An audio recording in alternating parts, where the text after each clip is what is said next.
Well, hi guys, we're going to do some examples of logarithms today. We're going to do some exponential growth and decay, probably the most important logarithmic application for the AP exam whenever you take calculus.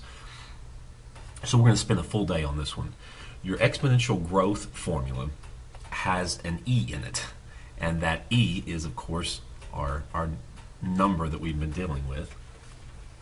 And this formula looks like n equals n naught times e to the kt, where k is greater than 0. If k is greater than 0, that's where you're going to have exponential growth. And the n is how much it grows to, and this n naught, or n sub 0, this is like the initial amount. In calculus, we're going to write this as y equals c e to the kt power. And because we use c in calculus for something that's called an initial condition. But you might just think about this as the beginning amount. But I'm going to write that out for you anyway. This is the initial condition. Okay, the K is your growth rate. And that's going to be some big ugly decimal that you're probably not going to like. Oh, by the way, this is my shout out for Sophie. Sophie, this shout out goes for you because I love seeing your smiling face in my class every day too. So I wanted to make sure I get that in. I would feel bad at the end of the year if I didn't get your shout out in. And of course, t is going to be time. The exponential decay formula looks exactly the same. However, if things are decaying, you are losing an amount, you need a negative in that exponential graph like this. That's going to mean that your k is negative. And again, in calculus, this looks like y equals ce to the kt power. The biggest part of these problems are really you are going to need to find this growth rate right here, or the decay rate. That's going to be the hardest thing. Now, I've worked out some of these already, and I typed them up because I had to go back and forth to the calculator a lot, and so I didn't want to spend too much time on the video. So when I've got these worked out, I just got this screen shade. You're going to see what I'm talking about. Everything's worked out. I'm just going to talk you through the problem. So let's just go take a look at an example. It says at the start of an experiment there's 100 bacteria. That is like your n naught, your initial condition. If the bacteria follow an exponential growth pattern with rate k equals 0.2, so that tells you exactly what k is, A, what will be the population after 5 hours? Well, that formula is going to be pretty simple. We're just going to have n equals n naught times e to the kt power, and t is 5. And again, on this next page, I've got this worked out. And so we're going to see that here. So we just do 100 times e to the kt power. We're going to have to ask our calculator what that is. Here was our k, here was our t, and here was our n naught. And it works out to be 110 bacteria. That's very simple application. The next question, though, says how long will it take for the population to double? Here we are trying to find the value of t, and t is up here in the exponent position. So if it's going to double, we're going to grow to 200 from 100. You see how that's doubling? And we have e to the kt power. And the question here is find t. So we're going to need to use those skills we learned in class yesterday to solve this equation. So I've got this written out, so let's go take a look at it. Okay, the first step, there's my setup. Double, so it grew to 200. The first thing I'm going to do is divide both sides by 100 to simplify this. Then the next thing we're going to do is we're going to take the natural log of both sides so that we can solve for t. This is what we practiced yesterday. We took the natural log of both sides.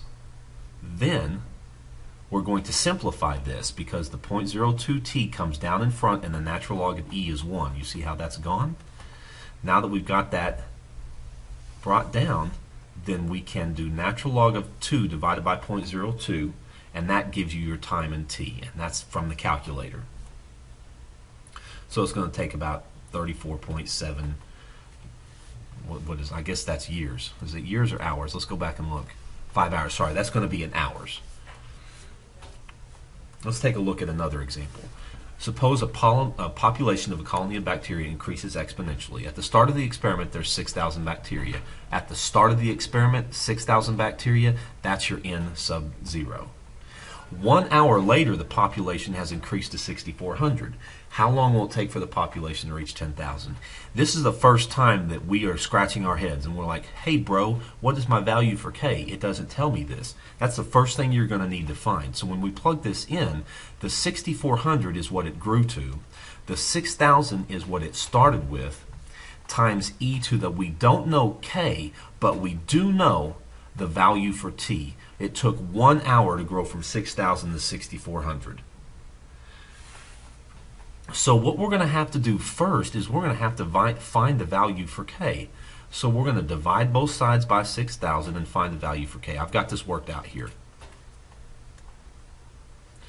So we plugged in 6,400 and 6,000. This is your N and your N naught. We plugged in 1 for T and we had to find K. So I divide both sides by 6,000. Then we take the natural log of both sides. Well, after it's simplified, sorry. Natural log of both sides. And that is our value for K. And it works out to be this big long decimal. Do not round this number. Don't round this number. Keep it as many decimal places as you can. A very small change in your exponent makes a great big change in your value. Okay, so now that we have that value for K, I now know my formula is N equals 6,000 times e to the kt power. So there's my formula. Let's go take a look at what the question is asking us to find. How long will it take for the population to reach 10,000?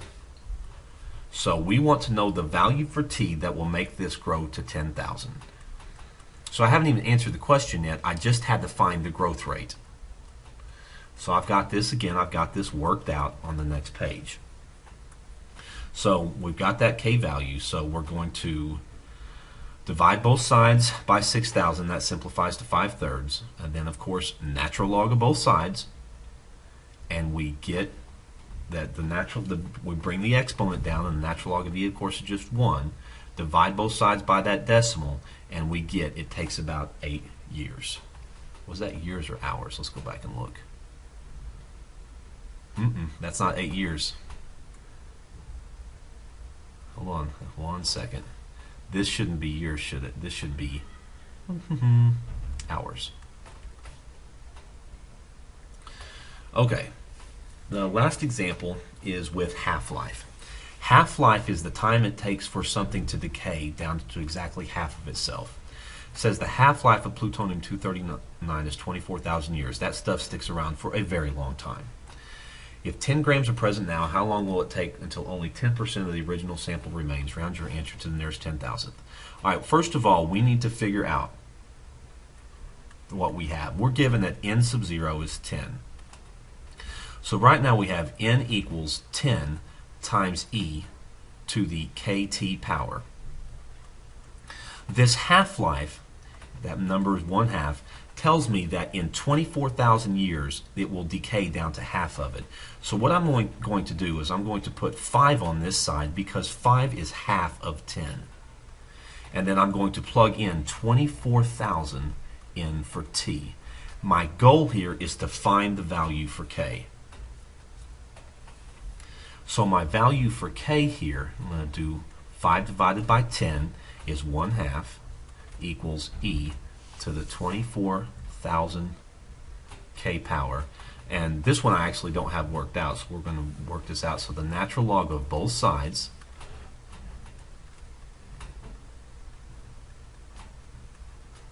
and then the natural log of 1/2 on this side. Of course the 24,000 k comes down in front.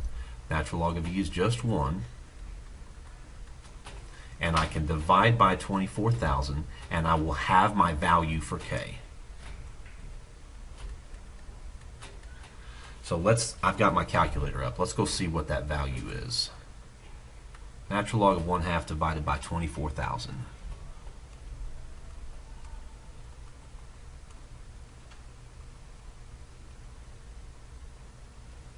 I got it right there, I do. Okay.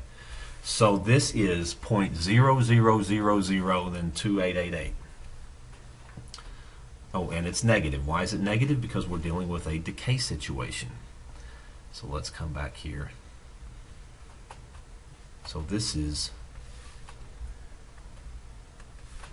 K equals negative 0.0000, what was that, to the fifth, 1, 2, 3, 4, yeah, so what was that other number? The other number was 2888.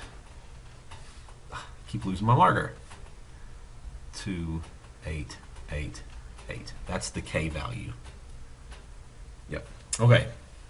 So now we have to figure out how long will it take until 10% of the original sample remains.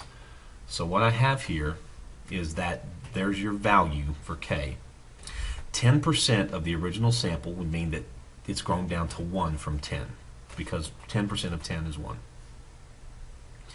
So the next thing that we do is we divide both sides by 10. Notice this decimal point 1 is 10%. And then we're going to take the natural log of both sides, do all our math there, and we get that it's 80,000 years. That's a long time for that stuff to be around. Okay, you're going to do questions like this tomorrow in class. You'll definitely need a calculator. I hope you have that, and I will see you then.